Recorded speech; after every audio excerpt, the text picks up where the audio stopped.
Welcome back to My Understanding, everyone. Thank you so much for joining in again for another week. Today, I'm joined by one of my lovely friends as well as coworkers, Savanah.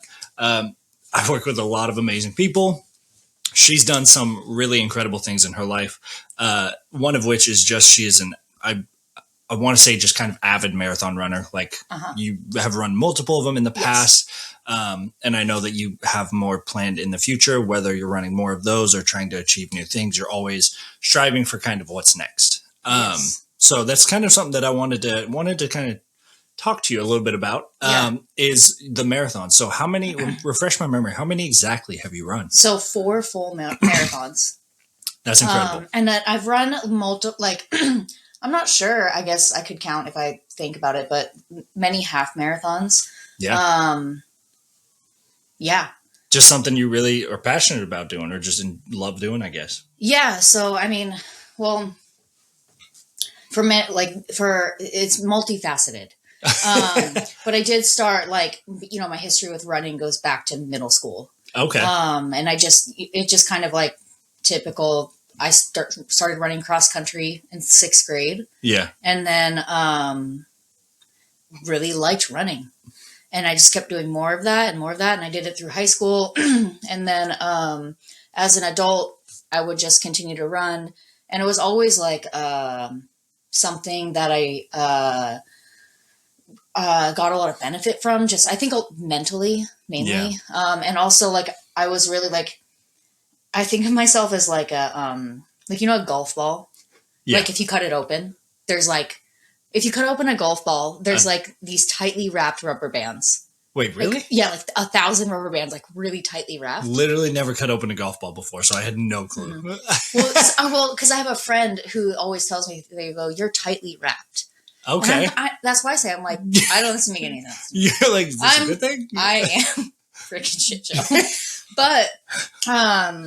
But anyway, so the rubber band golf ball, if you were to cut one of the rubber bands, they would all explode. So it's a whole bunch of energy all bound up in this really small, tight ball. It's kind of how I felt. And I was like, oh, this makes sense, actually, me well.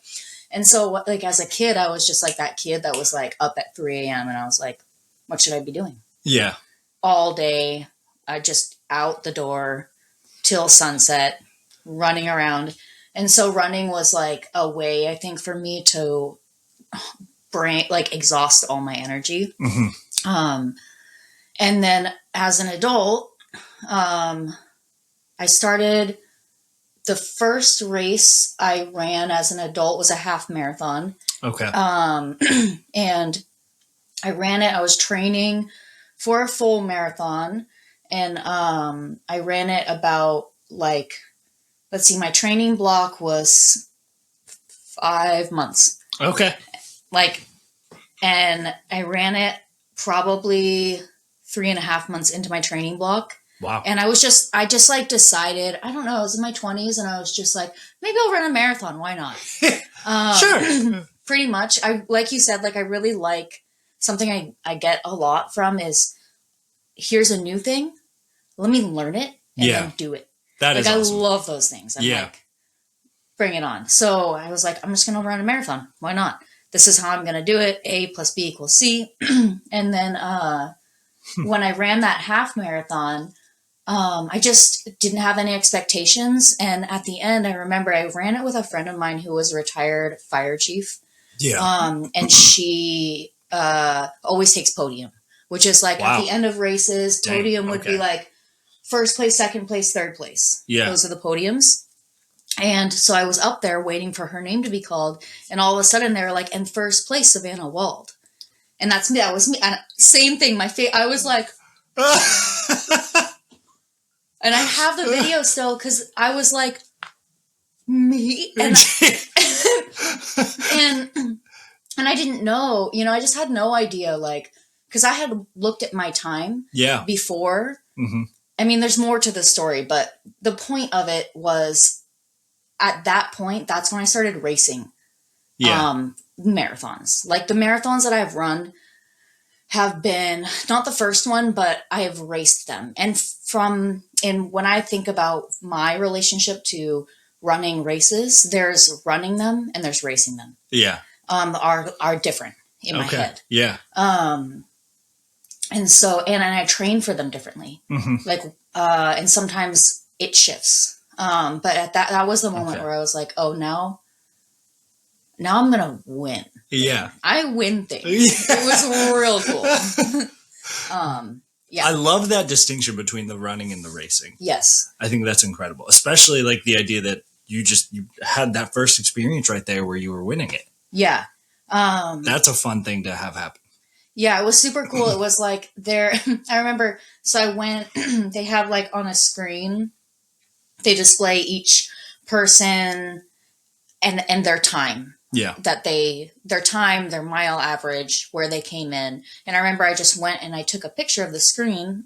It was the first race I ever ran as an adult. So I didn't know. Yeah. Like, I didn't have anything to base it off of. And I was, at that time, teaching group fitness. I was in a community that was very high achieving, high performing athletes.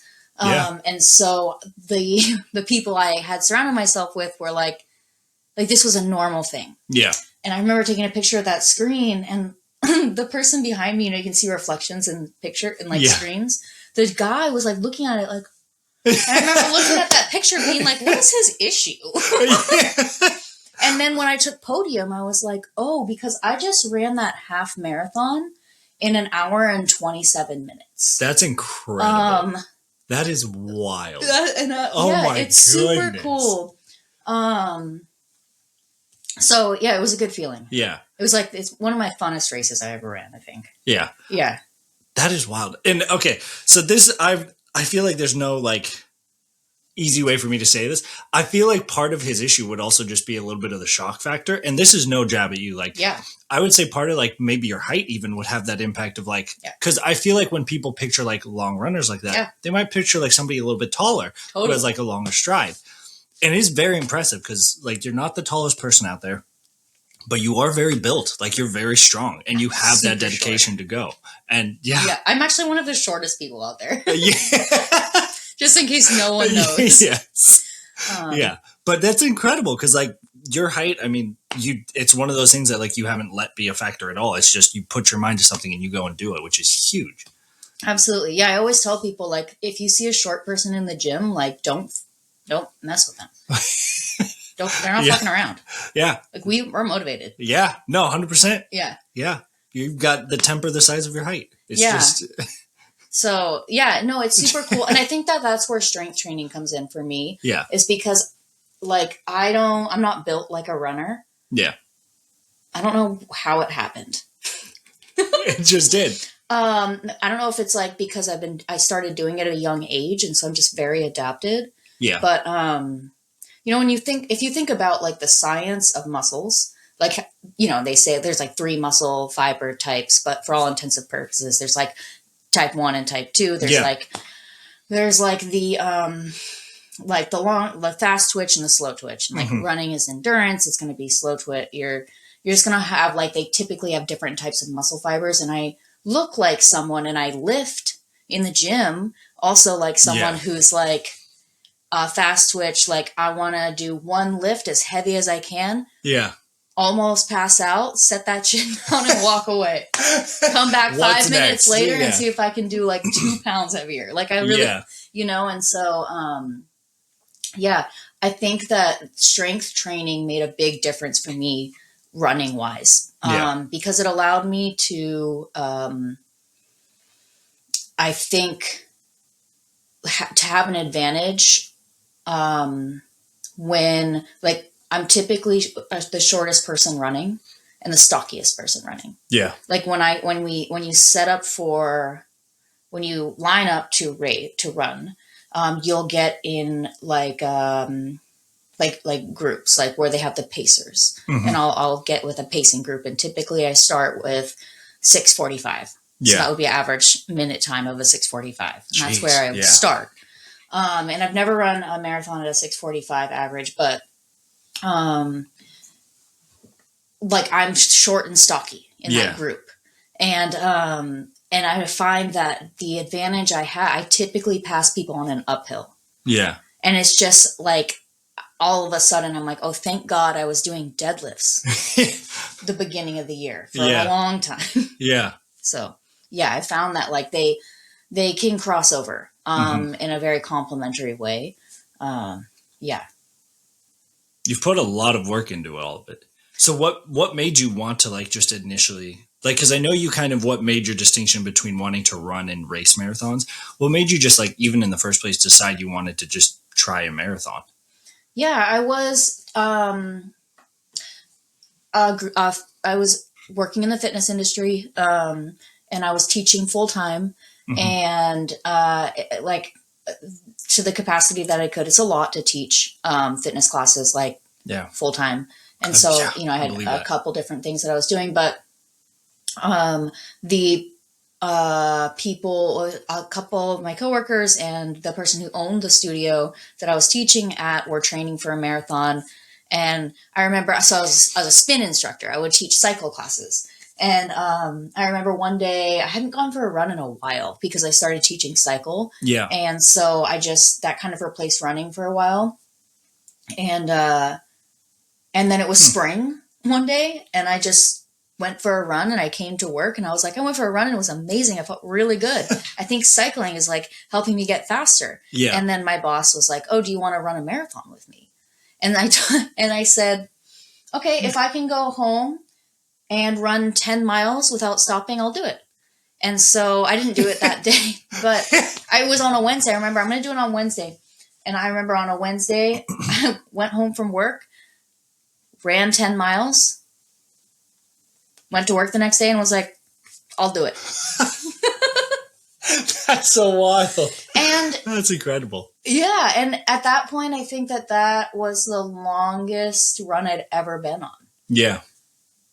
So running, for context, Jeez. If you've never been on a 10-mile run and you go on a 10-mile run, it feels like,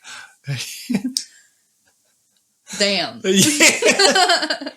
So are we there yet? Oh my God. Well, it feels like an accomplishment. Yeah. And I think that's something I've learned with running.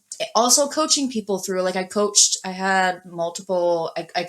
people in the fitness industry, and I've coached people through training for CIM this year, like multiple people. That's incredible. And it was really cool. I think, coaching people has been one of the greatest gifts for me because it's like a reflection. And where was I going? I totally lost it.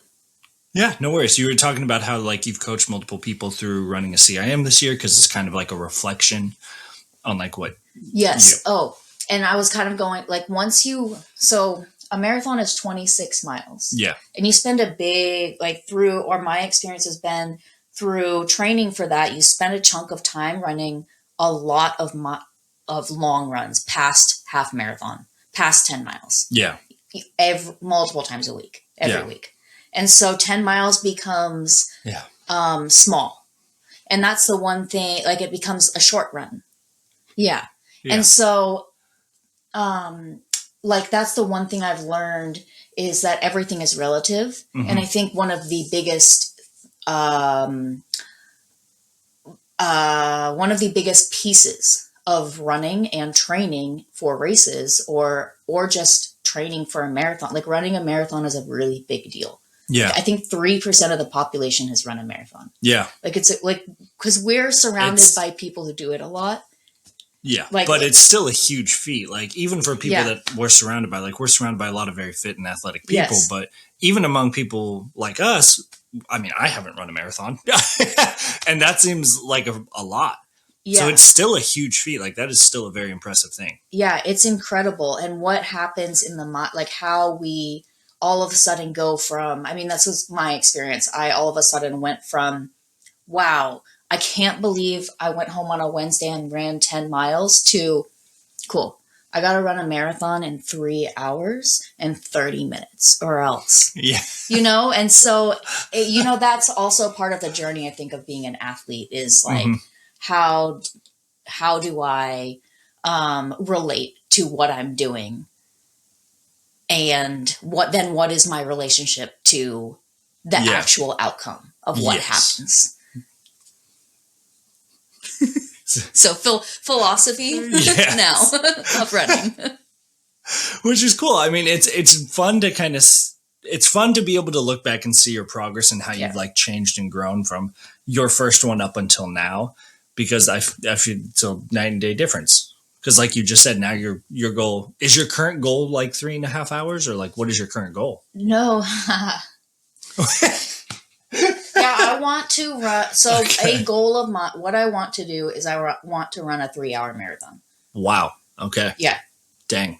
So my last time was 3 hours and 27 minutes. Mm-hmm. Dang. That's a very big, kind of gap right there. That's 27 minutes. It's 27. Yeah, it is. It would be an average of a 6:40, 45. Okay. So you're averaging what, like around 7:30 right now? Yeah, I think 7:27, Okay. 7:20 something. Okay. Yeah, was the average. Sorry, 7:45 was my average time. Gotcha. Of the last, when I qualified for Boston in March is when I qualified. Okay. Yeah. Jeez. Yeah. That's incredible. Seriously. Yeah. That's so it's super impressive. fast. I'm sure it's like, yeah. So then I guess that would be kind of my next leading question, which is like, sorry, let me formulate this. Mm-hmm. Yeah. We just did a lot of numbers. Yeah. So for your training regimen, like leading up to a marathon, then I'm well aware that like each week is not the exact same. You change between weightlifting, interval training, long distance, short distance. So then how do your weeks change when you're going through a prep? Yeah. So everything is dynamic. Mm-hmm. The most important part about training for a marathon is understanding. Okay. So, and I just want to like preface this with, this is my experience. Mm-hmm. So this is all just comes from my experience. For sure. But understanding that things are going to change. Mm-hmm. And the relationship between pushing yourself and recovery. Yeah. It changes. Gotcha. And I think that that's just as much a part of training as, okay, I'm going to do 1 long run, 3 short runs, 1 sprint interval, 1 gym day, Yeah. to learning like, okay, how fast can I go? How long can I go? What can I do before I hit a place where now I need to recover? Gotcha. And planning for that through your training cycle, like some things are going to change because I'm starting to learn about my body and its limits. Okay. It's kind of like, you don't want to just show up to race day and be like, oh yeah, I'm supposed to eat when I run. And then it's like, okay, you haven't trained with, because most people like will eat goose when they run a marathon. Yeah. And so if you don't train with them, you don't know which ones work. You don't know how your body responds. You don't know what you like. You don't know when you need to eat. So it's very dynamic. But what I do so the first thing I do when I start a training cycle is I assess where I'm at. When I did my first race, like I was a cycle instructor. Mm-hmm. And so I was also mid-20s. Mm-hmm. And so my adaptation to moving my legs, speed, endurance, my VO2, my lactate threshold, all of those things were very high performing at a very high level. Yeah. And so when I trained, my splits looked much different than they would today. So first and foremost saying like, okay, where am I at? Can I go for a 10-mile run on a Wednesday? Yeah. And then after that, it's adjusting, like, it's the second question I ask is, what are your goals? Right? Yeah. Like, are you running? Do you want to finish or do you want to race it? Do you want to get faster or do you want to just be able to run 26 miles? Like, where are you at and what do you want to accomplish? So if you were to ask me, like, say, okay, what are your goals? And I say, I want to run a 3-hour marathon. Okay. Where are you at right now? What are you doing? how much time in your day, in your week, do you have to run? Like you just ask yourself all these questions, and then from there, we would plan. So I typically start a progress. I implement a structure, a training structure for a marathon, like a progressive overload plan. Okay. But it's different because we're not lifting. Yes. We're running. Yeah. And so the overloads would be time and speed. Those are the things you would progress on. Mm-hmm. And so I from experience would recommend starting that. Of course, depending on where you are, like if I ran a marathon in March and then I'm going to run another one in June, I probably don't need to like block off 6 months to do a training plan. Honestly, I can probably run 26 miles at that point anyways. Yeah. No big deal. But like, I had these clients that ran CIM in December. We started their progressive overload, plan, like their like structured weekly plan 16 weeks out. And I start it personally when I coach people and when I run, I start the 16 weeks to a month before the marathon. So if the marathon is December 1st, the 16 weeks will start prior to the first week of November. Okay. I like to give a month of deload. Interesting. Okay. Yes. So why a whole month of deload? Why not like 1 to 2 weeks? Because from my experience, and I wish I knew. I tried to brush up on my physiology last night. So I wish I could explain it in scientific terms, but the recovery time, so say my last long run is 18, 19, 20 miles. Yeah. Yeah. So it takes about 3 weeks for my body to recover from running 20 miles. Dang. I mean, think about, it's just a long recovery period.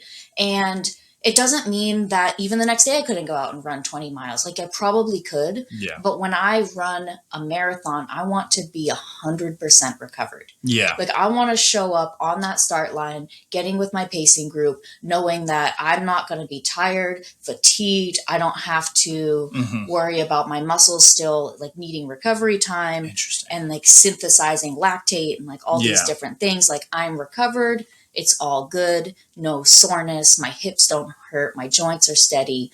And so I give a month of a deload. I'll deload for like 3 weeks, which just means drastically decreasing miles and speed. Yeah. Drastically decreasing what I'm doing during the run weeks. And then the week before it, like starting 10 days before it, no run. Yeah. I always do like a couple shakeout runs before. So like a couple days before. Okay. So what happens when from my experience and what I've seen and what I've experienced is when you're training for a marathon, things get really intense. So if the training structure looks like 16 weeks prior to that deload, I am going to schedule my week. So I am running one long run. The progressive overload for that long run would be, I'm going to add a half a mile to 2 miles each week. Okay. So if it's 16 weeks, I could just add a mile each week. If I start at 10 miles, then like I end up, give or take, things change, things fluctuate. You're probably going to lose a long run at some point because you're tired. Yeah. But I'll end up at like 20 miles will be my longest long run. Jeez. Yeah. Right.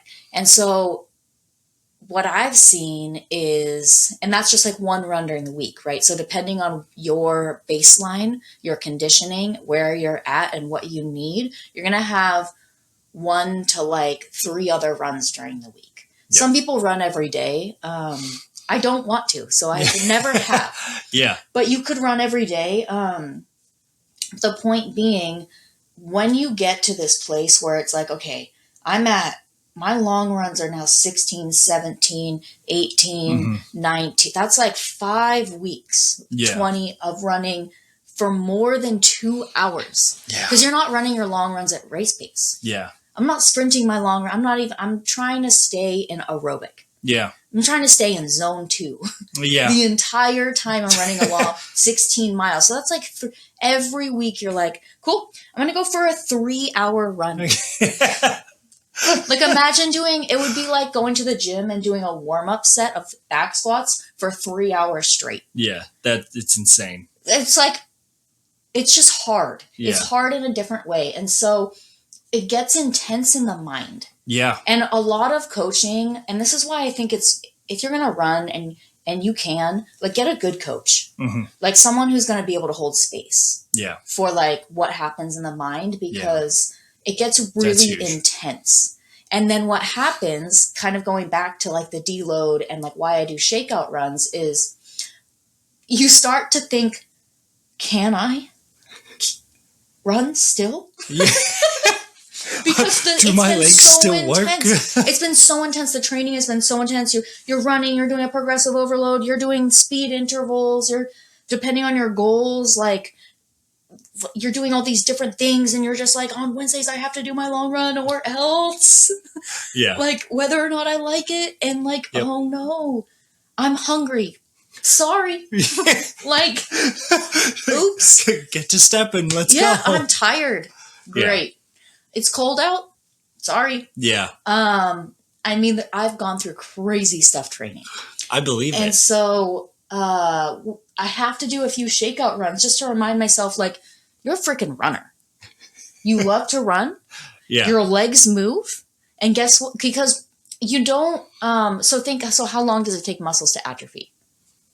12 weeks. Yeah. It's like 12 weeks, right? Like your muscle, like if you take 2 weeks off from the gym, you're not going to lose your muscles. No.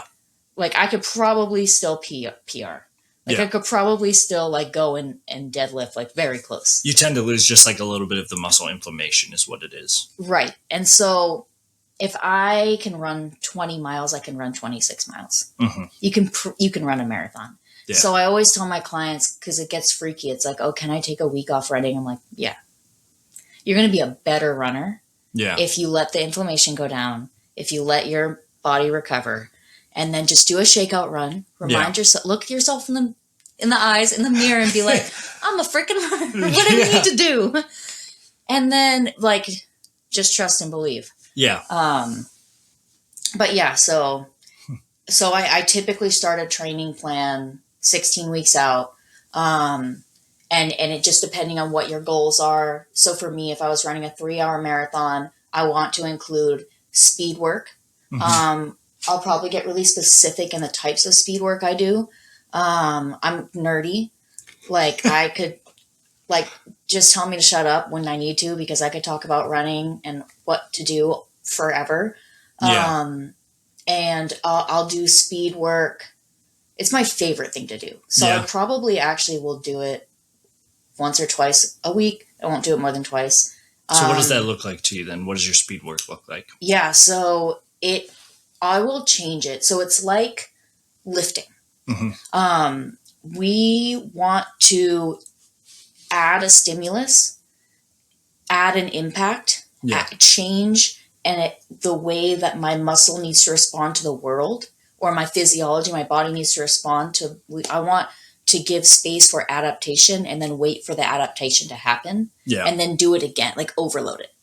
And so my speed work my favorite speed work looks like 400 meters on, 400 meters off, 8 times. Gotcha. So I sprint for 400 meters, which is a quarter mile, or like 1 lap around a track.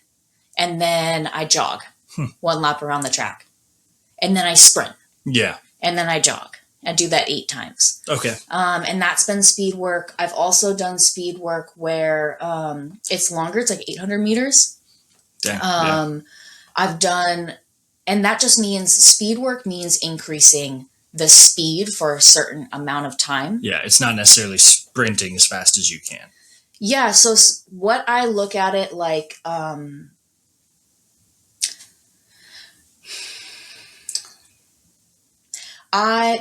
because I've coached endurance for, like I taught cycle, and like the things that I've taught endurance wise are beyond like, I don't have time to like go into them, but they've been like kind of crazy capacities.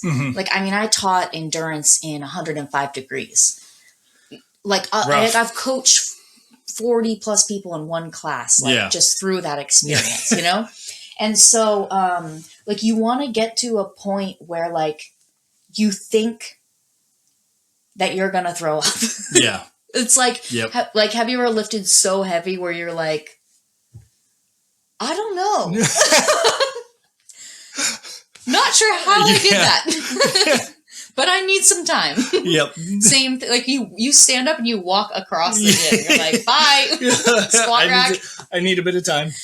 Oh. Yeah. But you're kind of like, yeah, that's where I want to be. So that's what's going to create the most adaptation. So you can sprint to that place. You just want to remember, kind of going back to what I was saying, like the relationship your body has to working hard and recovery. Yeah. Like, understand that you need the same amount of time. Like, you need time to recover from that. Okay. Like, your body has to resynthesize and rebuild and like reorganize itself to be like, okay, so now we're going to be pushing ourselves to this place. Cause you're in zone like 5 at that point. Gotcha. Like I used to do, so when I would do speed work and sprint training on the bike, so I would cross train, right? When I first started running, I would cross train cycling and running. And when I would do speed work on the bike, I would do it by heart rate. Okay.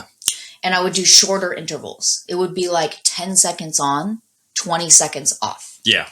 8 times. 8 is the lucky number. I don't know. There's science, but I do know. But I would like try to get my heart rate really close to like 200 beats a minute. Yeah. It's Which just really, it feels scary. Crazy. Yeah. It feels really scary. Yeah. And so, but that's how because my VO2 is pretty high. Yeah. That changes your VO2. Yeah. Yes, it does. and so the point of speed work, I see it there's 2 points, right? Well, the main thing is I want to be faster. Mm-hmm. But what happens when you run a marathon is like you hit a space where the lactate in your blood builds up, your lactate threshold. Yeah. And you want to try to get to a place where you can extend that lactate threshold longer and longer. Mm-hmm. Because once that just builds up, you're like, that's like the wall. You know, people talk about hitting the wall and it's just like, no. No. And so like your body's ability to adapt to taking in oxygen at higher output, at higher speeds, higher leg turnover, right? Yeah. We look at speed work like, okay, what I'm really doing is looking at my revolutions per minute. Yeah. How fast are my legs moving? Mm-hmm. And so you want to increase your ability to take in oxygen. Yeah. In those high repetition environments, like high frequency, high heart rate. Yeah. So your lactate threshold is then extended. Mm-hmm. And so when I do speed work, it just depends. I like 400 meters on, 400 meters off. I like the 800 meters on, 400 meters off. I really like doing speed work on the bike. I really like cross training. If you can cross train, I highly recommend it. Get a good coach who's going to coach you through how to reach those places where your heart rate's going really fast, where you kind of feel like you're going to throw up a little bit. And then let yourself recover. And then maybe every 2 or 3 weeks, I'll run a fast long run. Dang. So I'll run whatever my long run is, 16, 17 miles or whatever at race pace. Yeah. So I'll run it at like a 7:30, 7:45. Mm-hmm. Uh-huh. And then just to kind of track like your progress, see where you're at. Well, and it's the same thing. Like, okay, if I want to bench press 200 pounds, mm-hmm. and I only practice bench pressing 150 pounds over and over and over and over again, even if I'm doing it really fast. Yeah. I'm never going to bench 200 pounds until I bench 200 pounds. Yeah. My body's never going to adapt to the load of 200 pounds until even if I just lift it off the rack and I hold 200 pounds, like your whole structure is like, okay, I need to it's a shock. Used to, that's how we change. And so I think running a fast long run, it gives your body the ability to adapt to that. If that's your goal, like for me, I want to run a certain pace. And so I want my body to become able to run that pace. Yeah. Doing that is what taught me that I need time to recover. Okay. Because you need a lot of time to recover after you race a long run. Yeah. I don't know. I jump around a lot, so I don't know if I even answered your question. No, that was, you definitely answered it, because it was kind of along the lines of like, how does your week change as time goes on? And you definitely did. You've talked about how you change from like speed training certain weeks to like your long run distance, your short run distance. Yeah. And then how you kind of train your body to get into like the race pace. Like, yeah, those are some very big changes in somebody's routine. It's a difference from doing like strength training and endurance training, HIIT training, all those. Yeah. So yeah, thank you. Yeah. And it's definitely, it follows the same principles, like progressive overload, time for recovery. And really it's just a training cycle. Like we just learn like, okay, I do well here, I do well there. And I think it also depends on like when I was cycling through marathons, like when I was running them multiple marathons a year, multiple races a year, year after year, I would cycle through periods of different types of strength training in relationship to where I was in my prep for a marathon. Yeah. So if it was like right after a marathon, I would do because I race marathons, I would get injured. I would like kind of, being an athlete's gnarly sometimes. Yeah. So I would like go through a pretty much like a symmetry, like a unilateral recovery strength training program. Yeah. There's really no progressive overload. It's like starting with isometrics, starting with a lot of hip thrusts, to be honest, a lot of abduction, adduction stuff, a lot of banded stuff. And then I would move into heavy lifting. I really love compound lifts. I'm really a big fan of just like old school squats, deadlifts, lunges, Bulgarians. And then as it got closer to when I would start that 16 weeks, there really was no progressive overload in the gym. Mm-hmm. When I was young, I would try to do both at the same time. Yeah. I learned a lot from that. But I also was like, I don't know, that's kind of cool. Like I see kids sometimes come into the gym and like lift, and like I'm 30, so I don't know. I see all these kids. But like, you know, when you're I remember being in my 20s and like teaching all these classes and like going to the gym and running, and I was just like, I can do whatever I want all the time. I'm indestructible. Pretty much. But yeah, so I would cycle through lifting differently throughout the year, just based on where I was. Everything was about running for a little bit. So I was just like, if it didn't help me with running, then I better get a 6-pack from it, or I'm not doing it. This better make me look so shredded right now. Yeah. You might cut her quads. Okay. I wasn't going to bring that up, but you know. Yeah. We don't talk about that. It's a sensitive topic. Yeah. Dang. That's incredible. So one thing that I know you talked about with running the marathons is like that wall that a lot of people hit. And I've never run a marathon before. So I'm kind of curious especially with you, like for somebody who's done multiple, how has like your mindset kind of shifted when you hit that wall from like your first one until now? Yeah, that's a really, really great question. So the first time I'll just say the first time I ran a marathon, I wanted to qualify for Boston. The first time I ever ran 26 miles, I was like, you're like, I'm doing you guys, this. I'm 4'10". Like, I'm like kind of, you know, whatever. It's just a funny thing. So that didn't happen. And what happened was I hit the wall at around 17 miles, which is pretty good. I was really well conditioned. I hit the wall at around 17 miles and I was devastated because I was like, basically the narrative in my head, right? The thoughts in my head were, what's wrong with me? I suck. This is my fault. The darkness. And if anyone who's a runner, like when you're with your like running for 3 hours, there's darkness that There's happens. darkness. And I don't care. If you're a runner, you know. A lot of identity If you don't issues have that it, happen. okay. So,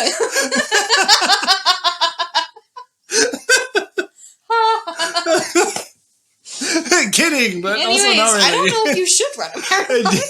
Actually, support this. But I learned a lot from that. So just on like the physical side, yeah, I hit it at 17 miles. What happens is like for me in that moment, like it's like I went from steady running. I think I was averaging like a 8-minute mile. Yeah. And steady. And then at 17 miles, it was like,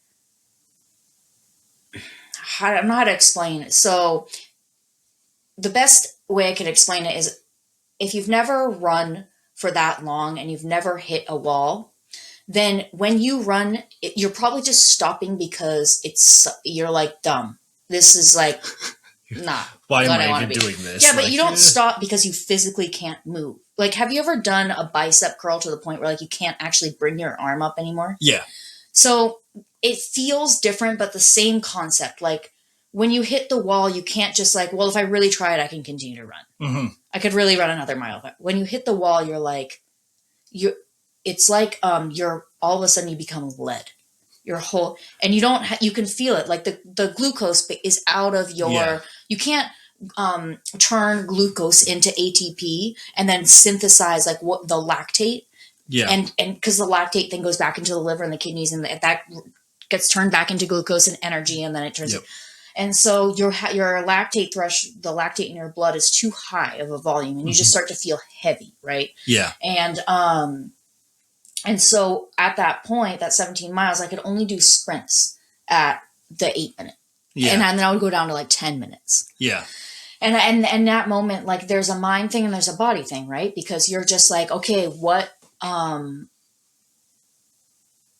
that point you're like, okay, I only have 9 more miles. And remember how I said 10 miles becomes short when you're running 20 miles. Well, at that point it becomes long again. Yeah. Okay. You're like, fuck, 9 more miles. And I actually got lost in that marathon. Oh no. It was in Boulder, Colorado. It was in Boulder, Colorado. It was at like 20 miles. I remember some dumb guy, some dumb kid, some dumb guy. He was running. It's always the kids. He was running for fun. Yeah. Through the town. Just on a run. Sunday morning or what the fuck ever. He was probably like, let me mess with these people. I'm running with, at that point, like at the end of a marathon, like you start in these big packs and then it's just like, it gets smaller and like more spread out. And so I was like, follow the people in front of me. And I just followed this guy. And all of a sudden I was like, why am I in a shopping center? And I was like, no fucking way. The only thing I could do was, I ran like a mile off course. The only thing I could do, I was like, I'm going to run 27 miles today. I'll be honest with you, like, I apologize for interrupting, but like, the fact that you went and continued to do it, I'll be honest with you, I probably would have given up. I'd be like, well, it crossed my mind. Time to go shopping. It crossed my mind. I looked up at this, I remember I looked up, and I'm not like I don't know. I looked up at the sky, and I just went, God, please make this stop. You're like, and I just was like, I hate this. I remember I looked like, I don't pray a lot, but I looked at the sky like there was like Jesus was gonna come down and help me. I was like, please make this stop. And then I just said, you know what? Time to go. There's no other choice. And I just started my Garmin, because I had like a little Garmin watch. Just kept running. And you just make it through that wall. Like, but at a certain, like what happened for me when I, at the end of that wall, like I hadn't really trained to that level for that intensity for that long. So it was kind of just like running like in slow motion. Yeah. And even like there's videos like when you cross, people take videos of you when crossing the finish line. And I thought I was like sprinting, you see the finish line, you're like, I'm going to sprint now. Yeah. And like, I thought I was going so fast. And the video is like, I'm still just like, and so, that's kind of like what the wall felt like then. And then like, as I continued to train and continued to run, it got less of a mind thing. Mm-hmm. I got really like nerdy for a while, and I was like, how can I extend my lactate threshold? Maybe I'll eat Tums or like whatever. Like if I have more baking soda than a basic property inside my, but like, it's just more, the more you train, the more adapted you become. Yeah. And then, you know, the next one I ran, I hit the wall at 19 miles. And then the last one I ran in March, it was a really cool thing. I started that run. I knew I wanted to qualify for Boston. Yeah. And I started that run. That's what I'd been training for. Mm-hmm. And I started it, and I just said to myself, I'm going to stay. I typically start a run prior to that time. Speaks a lot to my personality. I start with a pace that's faster than me. Yeah. And I start running fucking sprinting. And everyone the same song on my headphones every time. And I start sprinting. And I just look everyone around, I go, bye. And I'm just oh my God. Sprinting. As long as I can. Like I can sprint for like a long time. Yeah. Like oh yeah. Like I can sprint.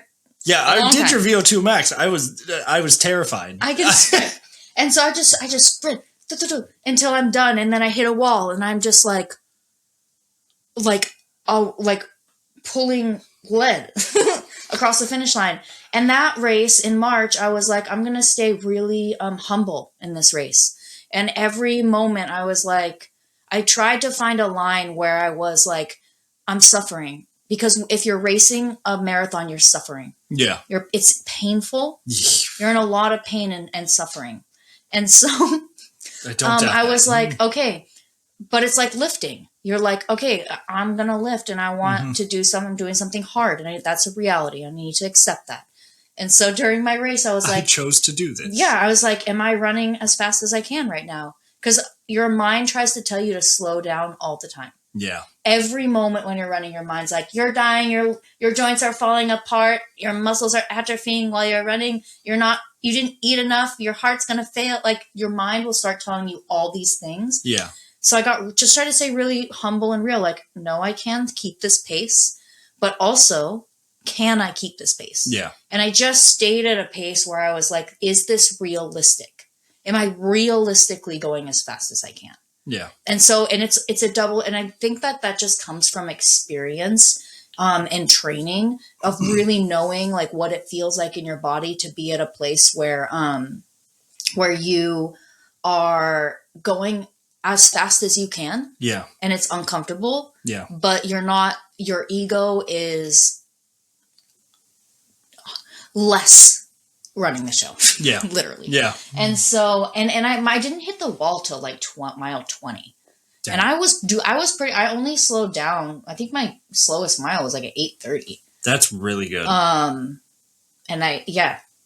So I was really proud of that race. Yeah. That was like my best race. That's incredible. Yeah. That really is. Yeah. That is not an easy thing to do. Yeah. Like, I mean, obviously I haven't run, so I can't speak to like what you were going through, but I mean, having been in the military, running the stuff that we did, hiking and just going through the trials there, for me, that was a very big thing. And I can only imagine how this is, because that's, to have to go for as long as you were going consistently, having that mental battle, that is huge. Yeah. And I think that's one of like the key things that just in having done this podcast, that's one of the things that I feel like really is kind of the deciding factor on whether or not you reach your goals is just your mental battle. Yeah. And are you able to kind of overcome yourself and that uncomfortability of like, I just want to stop. Yep. Yeah. It's like, it's one of the greatest gifts of being an athlete, I think, is like, and I was thinking about running, well, because last night I was like, oh no, I'm going on a podcast tomorrow. I didn't prepare at all. But I was thinking about like running and like what it really, where it started for me was a mental thing, right? Like it got me through my childhood. Yeah. And like everyone's had a childhood, right? Yeah. So we say when someone gets through our childhood, you're like, okay, I get it. And so like running but it's been so much of a mental thing. Like when you're with yourself and your thoughts for 3 hours, I mean, it's like sitting Vipassana or sitting in meditation, right? Yeah. And they say like, watch the thoughts. let them become clouds. They let them come for tea, but not stay for supper. Like all these different things, right? And the point is like your brain will create so many stories that are made up, all fake stories. And you can kind of like be like when I'm running, I can't just be like, well, let me go solve this because it's actually, I'm on a trail right now running. Yeah. So there's actually nothing I can do about that thought. Yep. And so you just like, but then like 10 minutes later, that thought is gone. Like there's no urge. And I start to learn like these things are going to happen in my brain. Yeah. And like I can not believe them as true. Gotcha. And so that's kind of like what happens. And especially it's been really cool being a coach, like coaching people running, because when we run long runs, same thing, your brain, I'm sure like with your podcast and stuff, your brain will start to say like, you can't. And these are the reasons, these are the proven reasons why you can't. A, B, and C is why. Yeah. And not always is that true, right? Like our brain wants to protect us. So of course it's going to say like, please stop running. This isn't good. Yeah. I mean, long distance runners are crazy. It's like, I know we're like born to run, but like. This is a bit much, isn't it? Yeah. 4 hours is a long time to be doing one thing. Okay. Yeah. It's long. Yeah. Hey, to be expending energy consistently for that long. Like, your brain's like. You should go pee. Like, you should do something else. Yeah, anything stretch. Else. Yeah. Eat lunch. Yeah. Whatever. But like, your brain starts to say like, it'll say crazy stuff like, I think I'm going to die if I don't eat. Yeah. And it's not true because, no, we live in America. Yeah. This is what I tell my clients. Like they'll tell me this, and I coach people through running, and I've run long runs with my clients and, like 20-mile plus runs, and I'll catch them at the end and just pace them through the end. Yeah. Same thing. I'll tell me like, I don't think I ate enough. I think I'm like, you're in America. Okay. When was the last time you skipped a meal? Tell me. Like forcefully. Yeah. Like maybe, oops, I forgot to eat breakfast. Yeah. Cool. Great. But like there's 17 like stores open. Yeah. You are fine. Yeah. You got water. Yeah. It's all good. Yeah. But like the point is like our mind will tell us these things and we start to believe them. Like I'm dying right now. Yeah. And that's smart. That's what our brain is supposed to do. Keep us alive, and running for 4 hours is gnarly. Yeah. But we start to be able to, withstand the levels of discomfort. Mm-hmm. And I think that translates like to life, right? Yeah. Like I start to become, like tolerant of my emotions. Mm-hmm. Long story short. Yeah, you learn to acknowledge them, but not necessarily like let them control you. Yeah. Yeah. Maybe that's a normal thing, but I had to learn it through running. Honestly, I wouldn't say that it's a normal thing. I think it's something that a lot of people struggle with. I think it's very easy to let your feelings and emotions kind of dictate your decisions. Yeah. Especially when you're running. So I would say, if anything, you probably have a lot more discipline than most people. Yeah, it's a weird, like, we all have the things that we're good at. Yeah. I'm very disciplined. I'm very tightly wrapped. Yeah. Lots of energy wrapped up in. You're like the inside of a golf ball. Yeah, I am. Apparently. Yeah. Learned something new today. Yeah. It's okay. It's like, it's endearing. It's the person I want to be. It's all good. Yes. Yeah. Awesome. Okay. So then I got one more final question for you, if you don't mind. So let's say for somebody who's wanting to start out and whether they're thinking about doing marathon running or just want to get into long distance running, what would be like a good starting point for them to go to? What would you recommend? Ooh, I would say go for a run and with no expectation, mm-hmm.